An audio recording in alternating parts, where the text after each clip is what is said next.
აფხაზეთის კულტურის, სპორტის და ახალგაზრდულ საქმეთა სააგენტოს ინიციატივით და მხარდაჭერით აფხაზეთიდან დროებით დევნილი განსაკუთრებული საჭიროების მქონე მოზარდები ილია ჭავჭავაძის ლიტერატურულ მემორიალურ მუზეუმს ეწვივნენ. მუზეუმის საგანმანათლებლო პროგრამის თოჯინების ისტორია ფარგლებში ახალგაზრდა მონაწილეებმა თოჯინების საკუთარი ხელით შექმნეს. აფხაზეთის ავტონომიური რესპუბლიკის განათლებისა და კულტურის მინისტრმა ბექა ღვაჩლიანმა და სააგენტოს დირექტორმა ანეტა კიტიამ ბენეფიციარებს სიმბოლური საჩუქრები გადასცეს. ღონისძიება აფხაზეთის კულტურის, სპორტის და ახალგაზრდულ საქმეთა სააგენტოს ქვეპროგრამა. სიყვარულით თქვენთვის ფარგლებში გაიმართა.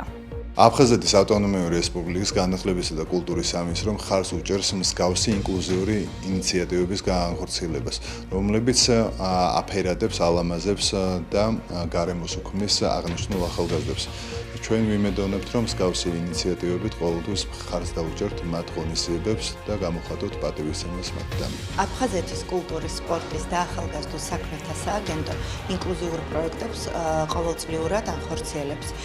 აღნიშნული ინიციატივების მიზანი არის ამ ახალგაზრდების სრულფასოვანი ცხოვრებისა და სოციალურ განვითარების ხელშეწყობა, რაც მნიშვნელოვან როლს ასრულებს მათი ყოველდღიურობის გამრავალფეროვნებასა და წახალისებაში. ძალიან დიდი მადლობა მოწვევისთვის, ყურადღებისთვის. ძალიან კმაყოფილები ვართ. დიდი მადლობა სააგენტოს და აფხაზეთის მთავრობას.